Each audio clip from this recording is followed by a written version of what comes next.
What if I told you that getting to 15% body fat, it wasn't about dieting harder? You know, if you're somebody who trains 4 to 5 times per week and you're still looking soft, you still got a bit of fluff, and you're scared to take your top off when you go on holiday, when you're on the beach, then this video is going to be for you. I'm going to go through the 5 key steps that you need to do to get down to 15% body fat and get lean and shredded for summer. Super, super easy. So if you're ready, let's get it.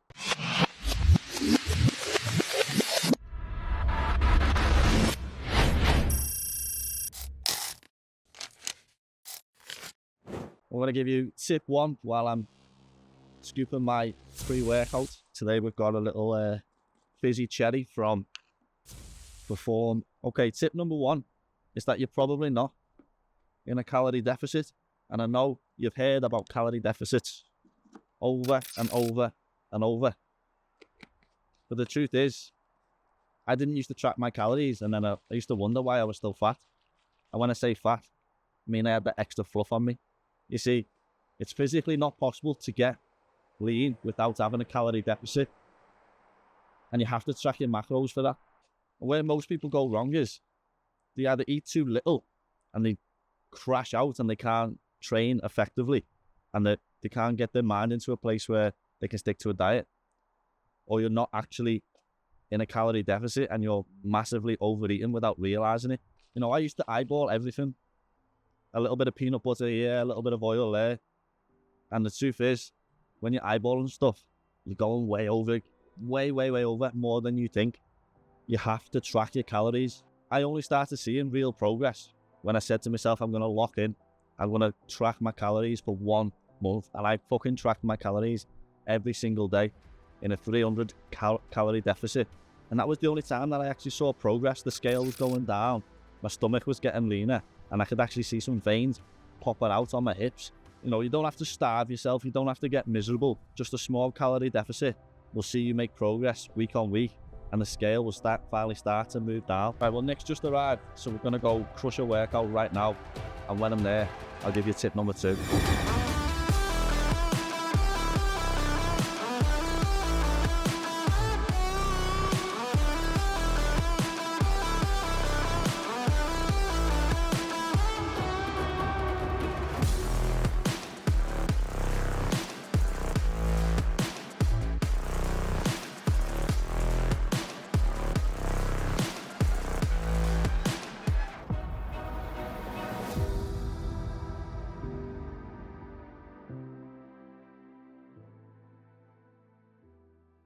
Okay, bro, secret number 2 is lift like you want to build, not just lose fat. See, when I first tried to get lean, I made the classic mistake. I lifted lighter weight for more reps. I absolutely smashed cardio going out running every single day. This was a big mistake. I always associated doing more cardio with burning more calories, but all that happened to me was I lost size and my muscles shrank. All the hard work that I'd done to gain the muscle completely obliterated. Here's what nobody tells you. People look good when they have 15% body fat because of the muscle they have. They look lean and aesthetic because they've kept their muscle on their frame. If you don't train hard, your body's got no reason to keep the muscle on your frame. So instead of training like I was shrinking, I started training like I was still building, even though I was in a calorie deficit. I've done heavy compounds, progressively overloaded each week, and I tracked my lifts to make sure that I was either staying the same weight or was gradually improving, even though I was eating less food. Your goal during a cut or a fat loss phase is simple. Lose body fat by being in a calorie deficit and keep or maintain your strength levels, or even try and increase them by a little bit while you're dieting. If your lifts are absolutely crashing, then you're cutting wrong. Train to keep your muscle and you will look incredible at 15% body fat. Okay, tip number 3, bro, is that protein is the lever that you're not pulling hard enough. You know, I used to think that I ate high protein. You see it on the labels on all the foods in the supermarkets now, don't you? Everything's high protein yogurts, high protein fucking pizza now. I wasn't actually eating high protein. It's not until you start tracking fully how much protein you're eating every day that you realize just how much you're under eating it.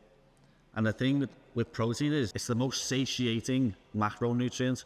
This means that it keeps you fuller for longer, more than carbs and fats. So if you've got a plate and you've got chicken, beef, salmon, along with your rice or your pasta and your carbs, always eat your fucking protein first.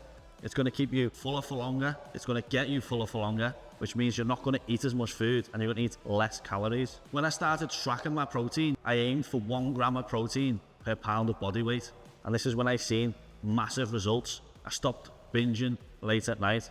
I wasn't starving all the time, and I certainly wasn't losing any muscle while I was dieting.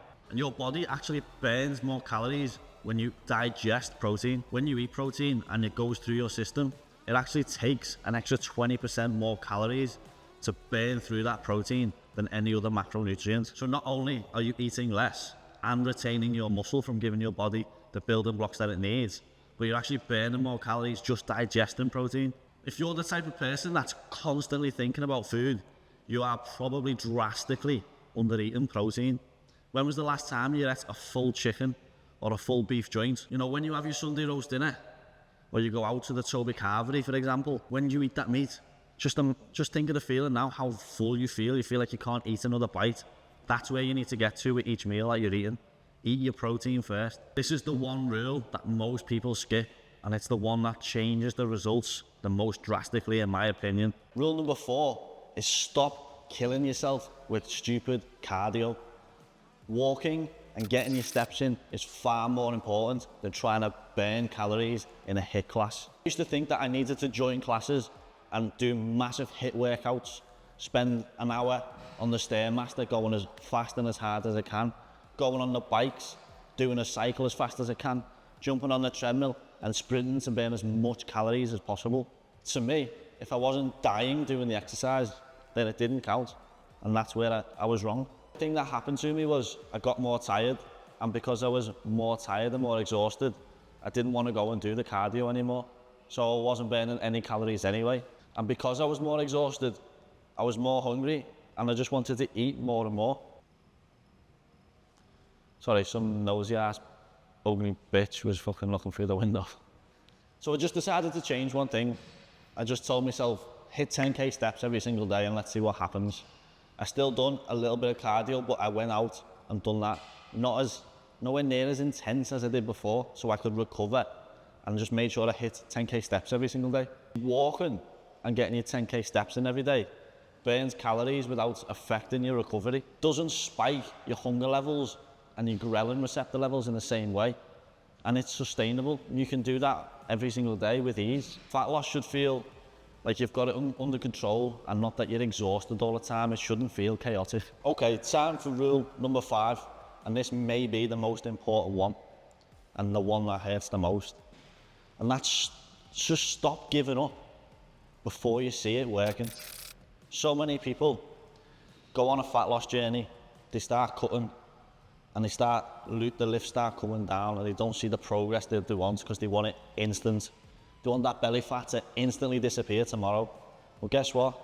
It doesn't work like that. You're gonna have to give it some time. I know personally in the past, I'd diet for 3 weeks and then I'd only lose a pound on the scale and I'd feel like it's not working and I'd just wanna give up. As you get smaller from dieting, your body needs less calories because you have less mass and less fat on your body.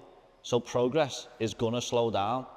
Only then can you drop your calories by an extra 50 or 100 to carry on the same amount of progress. Getting down to 15% body fat from either 20% body fat or above, it's gonna take between 8 and 16 weeks, minimum. 8 weeks if you're genetically gifted and if you're already in good shape with some muscle on you. 16 weeks if you have a higher body fat percentage and you're not well trained. There's gonna be weeks where the scale has barely moved, and you handle that. Because it doesn't necessarily mean that you didn't lose fat. You may have gained a small amount of muscle that week, and we know that muscle is more dense than fat. So you could have gained a little bit of muscle, lost quite a significant amount of fat, and you may weigh the same. Plus, because you're working out, lifting weights, you're eating carbs, you're storing water in the muscles from glycogen, and you've also got more inflammation in your body from working out. So when you step on that scale, you haven't necessarily not lost weight or even gained weight. You may have lost fat. Getting to 15% body fat and looking lean isn't about genetics.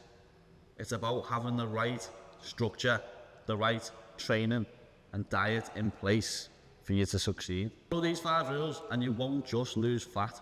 You'll actually look muscular and athletic when you are lean. And if you do want the exact system that I used and I use with my clients, I'll drop it down below for you so you can use that completely free of charge. It's all down to you now. This is your move. This is your time to take action. If you enjoyed the video, bro, you might want to watch this one next because the YouTube algorithm specifically picked that one because it thinks that you want to watch it. If you made it to the end of the video, I appreciate you, bro. See you in the next one.